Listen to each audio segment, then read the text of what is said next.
On Christmas Eve, my family dumped my 9-year-old niece at an empty bus stop and drove off for a luxury Christmas vacation without her.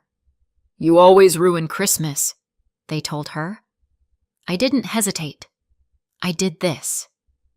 6 months later, they got a letter and their lives started to unravel. If you'd asked me an hour earlier what I was doing on Christmas Eve, I would have said something boring and normal.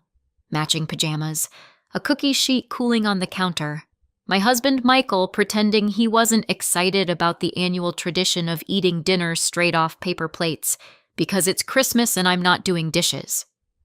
Then my phone rang. Unknown number. I almost didn't pick up. Unknown numbers are either scams or people trying to talk to you about your car's extended warranty. I don't even have a car worth extending. I answered anyway, because Christmas Eve makes you stupidly optimistic, like maybe this time the universe is calling to say, "Surprise, you're getting a break." "Hello?" There was a hitch of breath on the other end, a small sound, like someone trying not to cry and failing at it. "Aunt Anna?" My stomach dropped so fast it felt like I'd swallowed the floor. "Sophie?" I said, already standing, already walking toward the living room window like I could see her through it. "Sophie, honey, where are you?" She was my niece, 9 years old. The kid who always hugged too hard and said sorry when you handed her a glass of water, like existing was something she owed you for. She sniffed. I'm at a bus stop." "A bus stop?" My voice came out too loud. Michael looked up from the couch, remote frozen in his hand. "What bus stop?" "I don't know. It's dark. There's a sign. I'm trying to read it." I forced my breath to work. "Okay, slow down. Tell me what happened." There was a pause, and then the words came out in a rush, like if she didn't say them fast enough, they'd disappear. "Mom dropped me here." My brain tried to reject that sentence, like a computer refusing a corrupt file. "Kayla dropped you where?" I said. Kayla, my younger sister, was the kind of person who could turn any situation into a performance. Tears on cue. Smiles like a weapon. Her favorite role was the misunderstood mom who deserves more help. "At the bus stop," Sophie whispered, like I was the one being slow. "They said I have to take the bus home." "Who's they?" "All of them," she said, and her voice cracked. "Mom, Brendan, Grandma and Grandpa, Harper and Liam." My parents. Kayla's husband, Brendan, Sophie's stepdad, and Kayla's 2 younger kids, Harper and Liam, who got treated like the second coming of baby Jesus, even when they were pulling ornaments off the tree and licking them. "All of them were in the car," Sophie said. They were laughing." The room got too quiet around me, like the air had been sucked out and replaced with static. "Sophie," I said carefully, "why are you at a bus stop?" She took a shaky breath. "They said I always ruin Christmas." My hand tightened around my phone. "What?" "They said I always ruin Christmas for everyone," she repeated, and the way she said it, like she was trying to accept it as fact, made something hot and sharp rise up behind my ribs. "Mom said I ruined it, and they told me to take the bus home and spend Christmas alone." I blinked hard. "Alone?" "There's nobody home," she said. "They said I can use my key." I could hear the wind on the line, the hollow emptiness of wherever she was. My mind made pictures it had no business making. Dark road, empty bench, a bus stop light buzzing like something out of a horror movie. "How are you calling me?" I asked, because it didn't make sense. Sophie didn't have a phone. Kayla claimed she didn't believe in kids being glued to screens, which was hilarious since Kayla was surgically attached to hers. "A lady let me use hers," Sophie whispered. I remembered your number." That hit me like a punch. My number. From babysitting days. From all those times I'd tried to be the extra adult in Sophie's life because the one assigned to her by biology kept treating her like an inconvenient receipt. Okay, I said. Stay with her. Stay right there. Do you see a store? A building? Anything?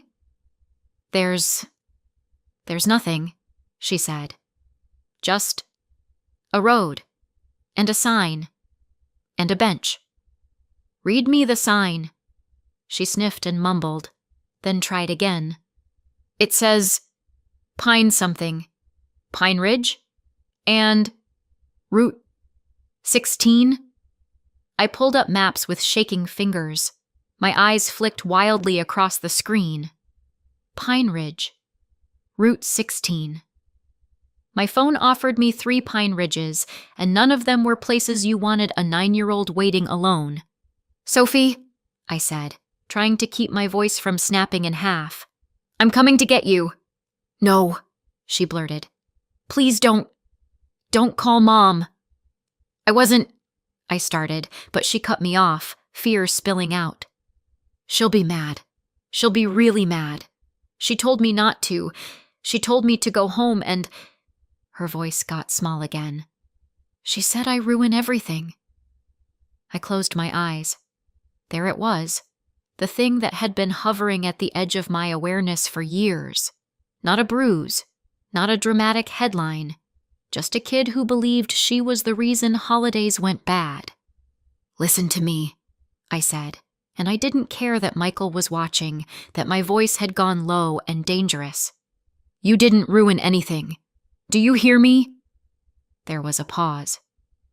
Okay, Sophie whispered, but it sounded like she didn't believe me. Put the lady on, I said gently. Can I talk to her? A muffled movement. A new voice. Adult. Female. Wary. Hello? Hi, I said, forcing myself into calm. My name is Anna. I'm Sophie's aunt. Thank you for letting her use your phone. Where exactly are you? The woman hesitated. We're at the stop near Pine Ridge. There's no one out here. I was driving by and saw her sitting there crying. I didn't want to leave her. My throat tightened. You did the right thing. Can you stay with her for a few more minutes? I'm coming right now. I can, she said, voice firm now. I'm not leaving her. Thank you, I breathed. Thank you so much. I took the phone back to Sophie. I'm on my way, I told her. Stay with her. I'll be there as fast as I can. Aunt Anna? Yeah, honey. Am I bad? She whispered. I swallowed hard. No, I said. You're not. And then I hung up, because if I stayed on the line any longer, I was going to say something that would make Michael snatch my keys out of my hand and ground me like a teenager. Michael was already standing. Where is she? Bus stop, I said, grabbing my coat. Middle of nowhere. Kayla left her. Michael's face did something complicated and ugly.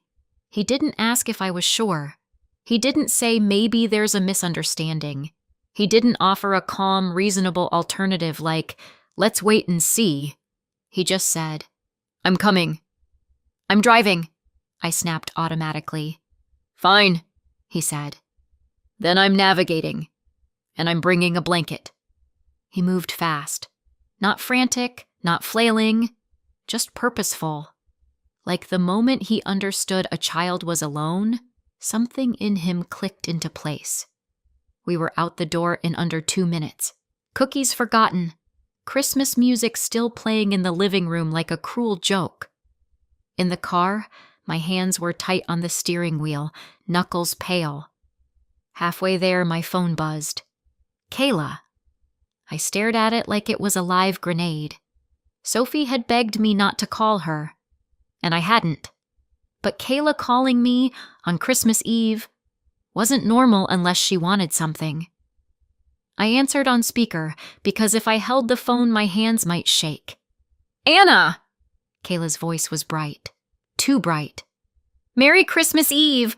What are you doing?" I tasted blood where I'd bitten the inside of my cheek. "Driving," I said. "How's your trip?" A little laugh. "Oh, wow, it's amazing. The kids are so excited. How's Sophie?" I asked, like I was asking about the weather, like I wasn't seconds away from tearing my own hair out. A pause, just long enough. Kayla sighed theatrically. "Ugh, don't even. She was a nightmare." My stomach twisted. Michael's gaze snapped to me, sharp. "What do you mean?" I said. "She was pouting and whining and acting like everything is about her," Kayla said, as if she was describing a grown adult at a work party. "She ruined the whole vibe." There it was again. Ruined. Like Sophie was a spilled drink you couldn't scrub out. "So," Kayla continued breezily, "we sent her home." I blinked. "You sent her home?" "Yeah," she said, as if I was being dramatic. "She's 9. She has a key. There's food in the fridge. She can manage. It's not like we abandoned her in the woods." My grip on the wheel tightened so hard my fingers hurt. "What bus did she take?" I asked, still playing calm, because Sophie was right. Kayla would be furious if she knew. "Whatever one goes back," Kayla said. "There's a direct bus. It's fine." "And Mom and Dad were okay with that?" I asked. Kayla laughed like I'd told a joke. "Mom said it was about time someone taught her consequences. Dad didn't want to deal with the drama. Brendan's relieved. And honestly, Harper and Liam are having a way better time without her sucking all the attention." I tasted something metallic. Rage. Disbelief. The kind of anger that's so clean it feels cold. "Kayla," I said, voice steady by sheer force, "you sent a 9-year-old home alone on Christmas Eve." "She wasn't home alone," Kayla snapped suddenly, irritation slipping through. "She was on a bus. Don't ruin this for us, Anna. It's Christmas." I stared at the road. "Right," I said quietly. "Merry Christmas." Then I hung up. Michael didn't speak for a full minute. He just stared forward like he was memorizing the shape of my sister's voice so he could hate her properly later. Finally, he said, "She thinks Sophie is already home." "I know," I whispered. We drove faster.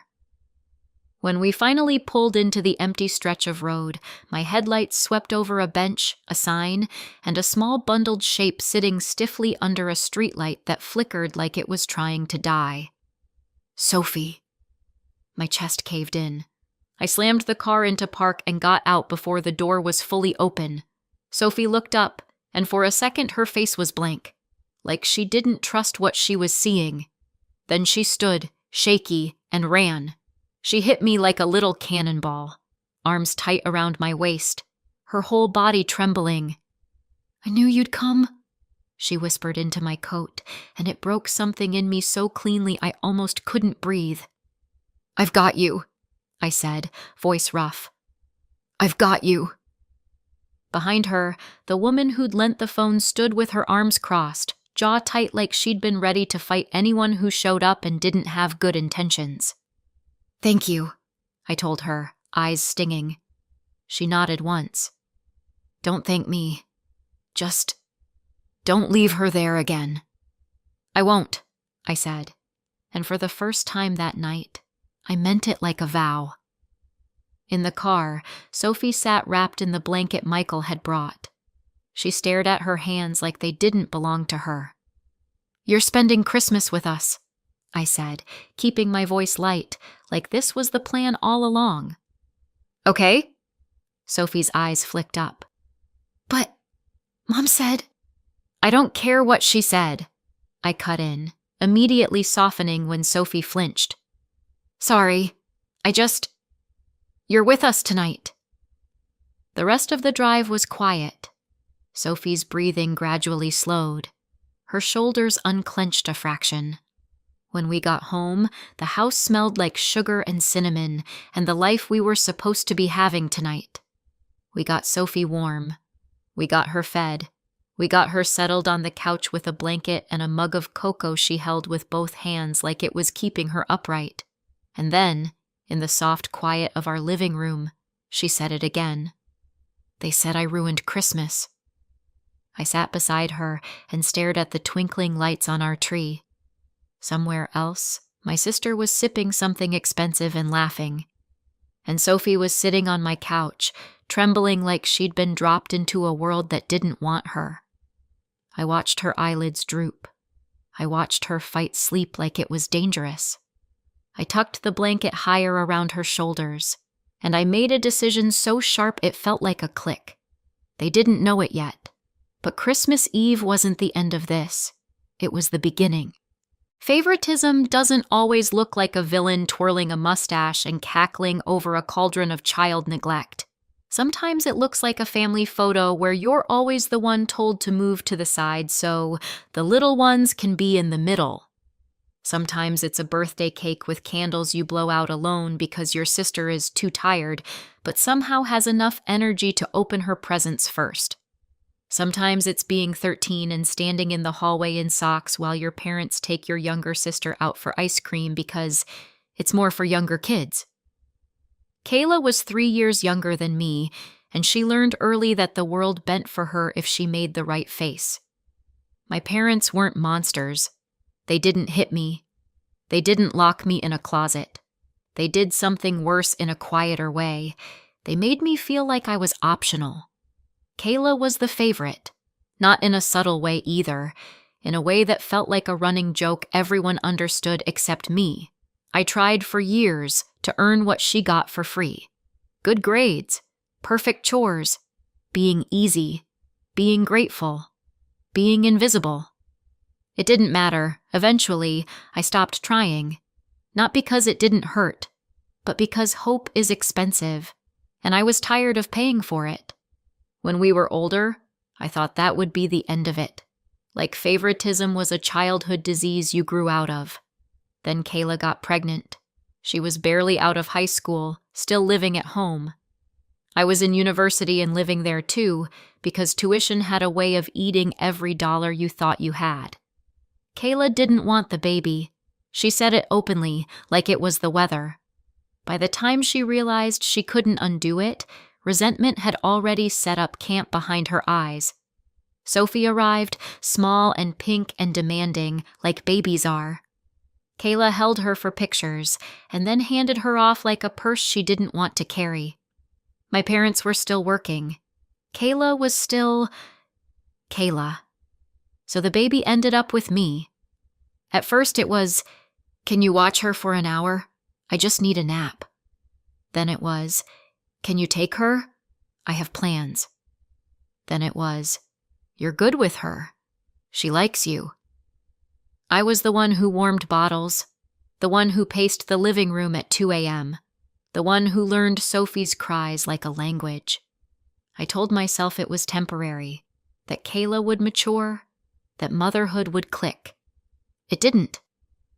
Even when I moved out, job, tiny apartment, my own dishes to not wash, Kayla's expectations followed me like a shadow. "Can you take her after work? Can you keep her on Saturday? Brendan and I need a date night." Brendan came later. A new man, a new last name, and a fresh reason for Kayla to pretend everything was fine. When she married Brendan, I really believed things would get better. Marriage is supposed to make people more responsible, right? I was adorable. Kayla had Harper, then Liam, 2 little blonde hurricanes who could smear peanut butter on a wall and get praised for being so creative. Sophie, Kayla's first, became inconvenient. Not abused in a way that left bruises. Neglected in a way that left empty spaces. It showed up in small things I couldn't unsee, like Sophie sitting at the kitchen table while Kayla braided Harper's hair with glittery bows, like Liam getting a whole birthday party theme and Sophie getting told, "We did cake at Grandma's, remember?" Even though Sophie had been at my house that day, like Kayla and Brendan loading Harper and Liam into the car for a family outing and saying, "This is more for younger kids." while Sophie stood by the door, shoes already on. "You can stay with Aunt Anna," Kayla would say, like she was doing Sophie a favor. And Sophie would come to me without complaint, like she'd already learned not to ask why. Brendan liked to act like he deserved a medal for marrying someone who already had a child. He'd say things like, "I stepped up," and "not every man would do this," as if Sophie was a stray dog he'd adopted for good karma. And Kayla ate it up. I never heard Brendan call Sophie my daughter. Not once. I heard him call her Kayla's kid plenty. Sophie, meanwhile, called me for everything. For scraped knees. For nightmares. For spelling homework. For the kind of comfort you seek from the adult you trust. I didn't tell her bad things about her mom. I didn't have to. Kids aren't stupid. They know who shows up. 6 months before Christmas Eve, everything shifted. It was a family dinner, one of those sticky sweet nights where everyone pretends they're fine because there's pie and witnesses. Some relatives were visiting, the kind Kayla performed for. Sophie was quiet all evening. Not peaceful quiet. Held in quiet. Kayla was in full show-off mode, talking about the kids and how blessed she was, like motherhood was a hobby she'd mastered. Someone made a comment, something harmless like, "You're such a great mom." Kayla beamed, and Sophie, small voice, big truth, said from her seat, clear enough for everyone to hear, "I wish Aunt Anna was my mom." The table went dead. Kayla's smile froze in place. Brendan's face tightened. My mom's fork paused midair like it forgot what it was doing. Kayla let out a laugh that was way too loud. "Sophie, don't be silly." Sophie didn't laugh. She just looked down at her hands and said, even quieter, "I want to live with her." Kayla's glass hit the table with a sharp click. Later, after the relatives left and Sophie had been hustled out of the room, Kayla cornered me in the kitchen. "What did you tell her?" she hissed. "Nothing," I said, because it was the truth. "Kayla, she said that because you're in her head," Kayla snapped, cheeks hot with humiliation. "You've been filling her with lies." "I haven't." "You're not seeing her anymore," she said, that brittle, responsible mother tone sliding into place. "No more babysitting, no more special time, no more whatever this is." I stared at her. "Kayla, she loves me." Kayla's mouth twisted. "She embarrassed me in front of everyone." There it was. Not concern for Sophie. Not heartbreak. Embarrassment. After that, I saw Sophie only at family gatherings, holiday dinners, birthdays, anything Kayla couldn't avoid without people asking questions. Sophie would still run to me, arms flung wide, desperate like she was trying to store me up for later. Kayla hated it. I could see it in the way her jaw tensed, in how she'd call Sophie over with a sharp, "Sophie, come here!" And because I wasn't allowed to babysit anymore, the solution Kayla landed on was, predictably, convenient for Kayla. She started leaving Sophie home alone. "She's 9, Kayla would say, like that was a magic shield against being a bad parent. "She's fine. She has food. She can entertain herself." Meanwhile, Kayla and Brendan would take Harper and Liam out for kid stuff. Museums, holiday light shows, gingerbread houses at fancy places where you paid $12 for hot chocolate. Sophie stayed home, left out of her own family, watching the clock, waiting for footsteps that didn't come. I saw it happening. I hated it, and I didn't know what to do that wouldn't make it worse. There were no bruises, no broken bones, no obvious headline, just a child being quietly taught she didn't belong. So I waited, hoped, told myself, surely Kayla will grow up. Surely Mom and Dad will notice. Surely someone will stop this. Christmas Eve proved how wrong I was, because leaving a 9-year-old home alone was one kind of abandonment. Dumping her at an empty bus stop in the middle of nowhere, that was something else. And the thing about patterns is, When people keep getting away with them, they escalate. Kayla thought I'd step aside like I always had. She had no idea what I was about to do. Sophie fell asleep on our couch with her fists clenched in the blanket. Michael sat across from her, quietly furious. I stood in the kitchen with my phone in my hand, replaying Sophie's voice. I always ruin Christmas. And Kayla's... It's not like we abandoned her in the woods. When Sophie woke up, she looked around like she didn't trust the room. Then she saw me, and her shoulders dropped. "Aunt Anna?" "I'm here," I said. She swallowed. Can I live here?" I opened my mouth, and nothing came out. Because "I want you to" isn't a legal plan. Sophie's eyes filled. "I don't want to go back," she said quickly, like she was racing against someone taking the words away. "Ever." I stepped into the kitchen and lowered my voice. "I'm not sending her back." Michael didn't argue. He just said, "Tell me what you need." I swallowed. "A plan." I picked up my phone and stared at the name I hadn't called in months. Ms. Reed. Not my attorney, technically. Not yet. A lawyer friend I trusted, the kind of person who didn't sugarcoat reality and didn't panic when other people panicked. It rang twice. "Anna?" Ms. Reed answered, voice brisk. "Is everything okay?" "No," I said. "I need 10 minutes of your brain on Christmas Eve." A pause. Then, "Okay, talk." So I did. I told her about the call, the bus stop, the line Kayla used, the fact that Sophie didn't have a phone, the fact she was supposed to take a bus home alone. Ms. Reed didn't gasp. She didn't say, "Are you sure?" like I was making it up for attention. She said, "Do you know if buses were even running?" I froze. Check, she said. "Right now. Screenshot it." So I did. I pulled up the transit page for the route Sophie had described, the one Kayla had claimed was direct. And there it was, in cheerful holiday font.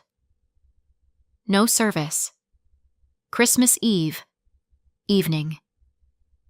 My stomach turned over. There hadn't been a bus. Not at that time. Not out there. They hadn't sent her home. They had left her. I heard myself inhale sharply, like the air was suddenly colder.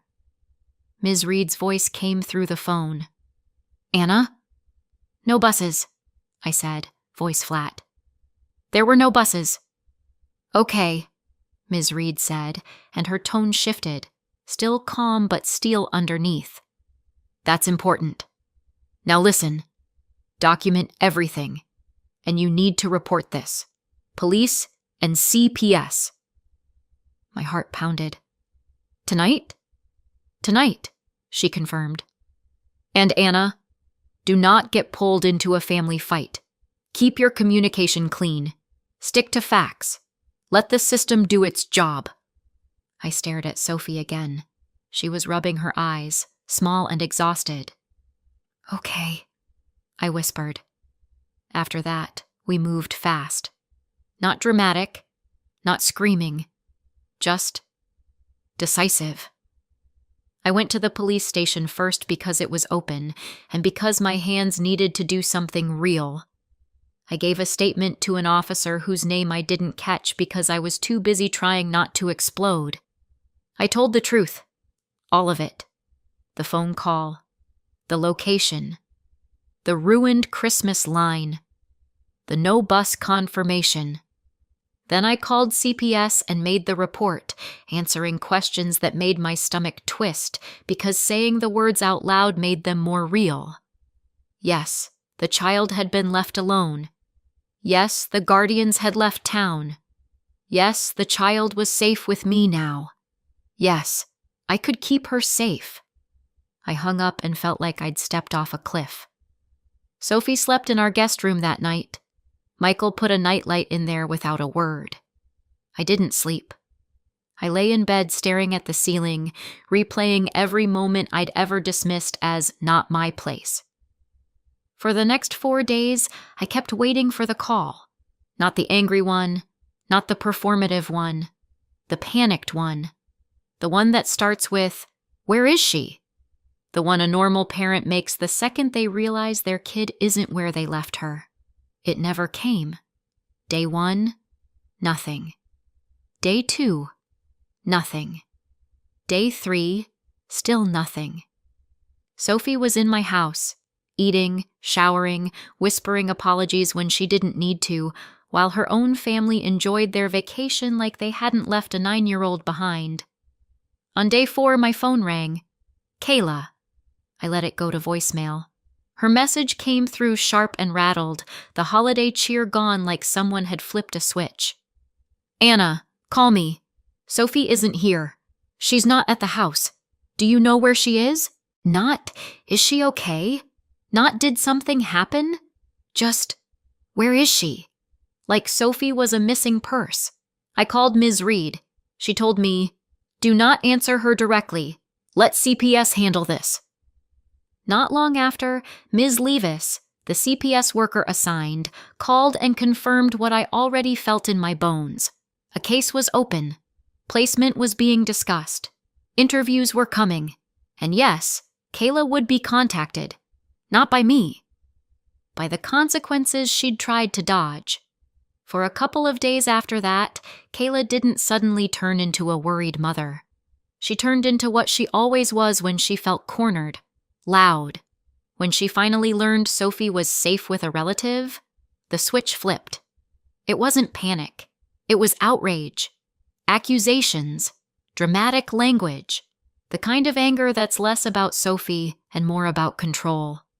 Messages started coming in, one at a time, spaced out just enough to feel deliberate. What did you do? You had no right. You're trying to ruin my life. You're turning my daughter against me. I didn't answer. Then there was silence. Not the peaceful kind. The kind where you can almost hear someone recalculating. A few days later, Kayla's tone changed again. Not softer, just colder. A message came through, shorter and sharper. Fine. Keep her. She wanted you anyway. And then another, because she couldn't resist twisting the knife. Don't come crying to me when you can't handle her. She ruins everything. I stared at my phone until the screen dimmed. Ms. Levis scheduled calls and meetings. Kayla missed one. Brendan missed another. My parents didn't respond to a request for an interview until days later. No one sounded like people desperate to get Sophie back. They sounded like people angry their mess had been seen and relieved someone else was carrying it. By the time Ms. Reed said the words temporary placement, something inside me unclenched. Sophie was still here. Legally here. Ms. Reed's voice stayed calm when she said, if you want this to be permanent, we start that process. You'll need to be ready. I looked at Sophie that night, curled on our couch, focused on a cartoon like it was teaching her a language called safe. I'm ready, I whispered. I'd been raising her in all the ways that counted for years.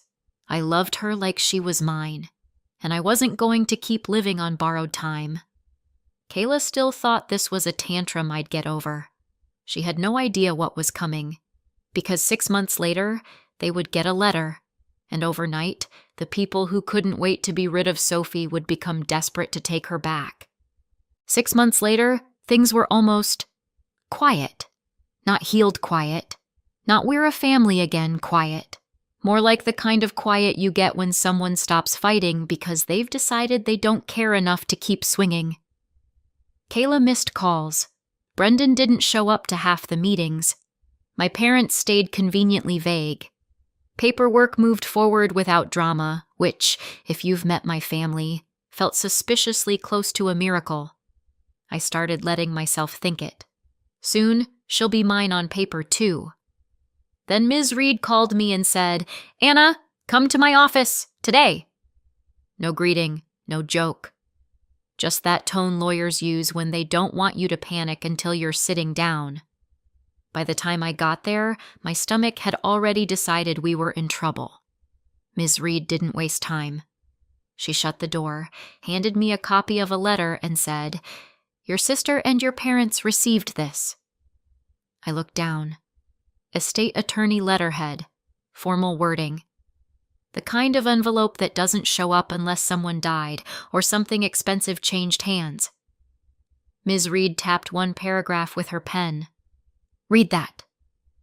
I read it once, then again, because my brain didn't want the words to mean what they meant. A trust, a minor child, Sophie's name, and a number so large it made my mouth go dry. For a second, the normal reaction tried to kick in. That's incredible. That's life-changing. But it didn't feel incredible. It felt like someone had just tossed a lit match into the middle of everything I'd fought to stabilize. Ms. Reed watched my face. "Yes," she said quietly. "It's real." I didn't even hear my own voice when I asked, "They know?" "They were notified," she said. "Which means—" She paused, just long enough for the dread to fully bloom. "This may be the moment they suddenly decide they want Sophie back." And that's when I understood why the last few months had been so easy. They weren't done. They were just waiting for a reason. The next afternoon, Ms. Reed called. No greeting, no warm-up. "They retained counsel," she said. My throat went dry. "Kayla? Kayla. And Brendan." "What are they asking for?" I said, even though I already knew. Ms. Reed exhaled. "Immediate reunification. They're claiming you manipulated Sophie. They want her returned." I let out a laugh that wasn't humor so much as disbelief escaping my body. "Returned," I echoed. "Like a package." "Yes," Ms. Reed said. "Like that." 2 days later, a letter arrived at my house. Clean letterhead, clean language, dirty intentions. I read it once, then again. Then I set it down very carefully, like paper could bite. Sophie didn't need to see the letter to know something shifted. She looked up from the kitchen table, saw my face, and went still. "Are they coming?"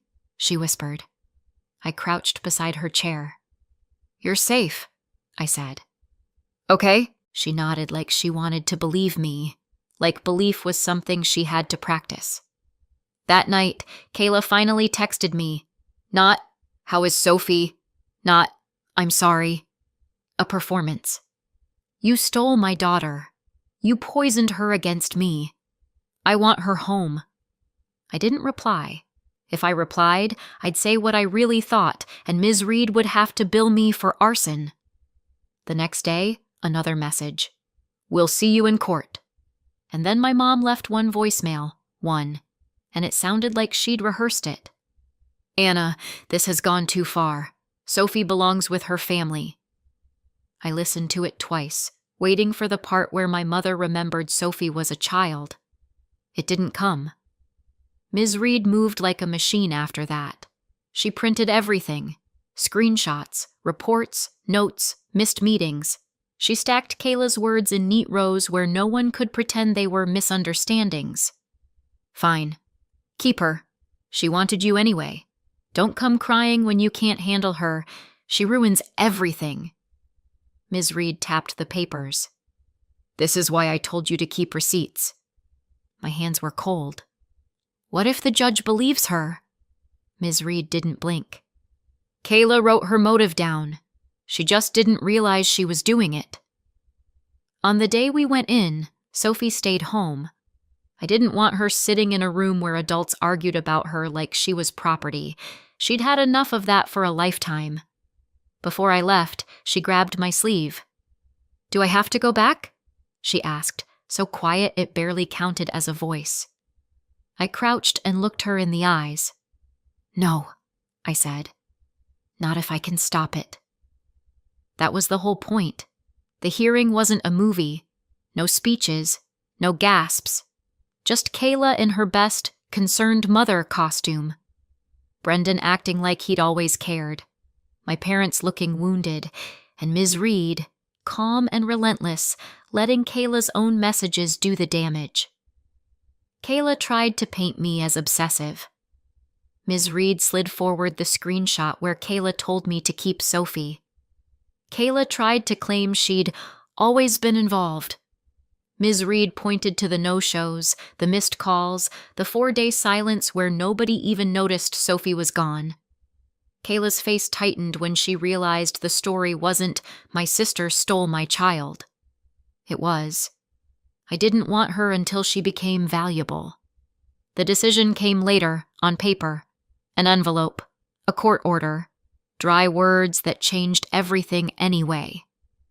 Ms. Reed called me first. "Anna," she said, voice softer than usual. "It's done." When I got home, Sophie was in the hallway watching my face like it was the only answer that mattered. I didn't make her wait.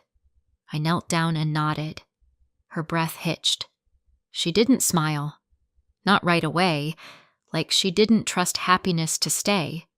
Then she threw her arms around my neck and sobbed like her body had been holding its breath for 9 years.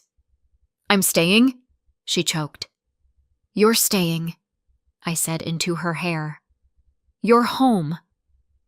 And all I could think was, so this is what it looks like when people try to buy back what they threw away.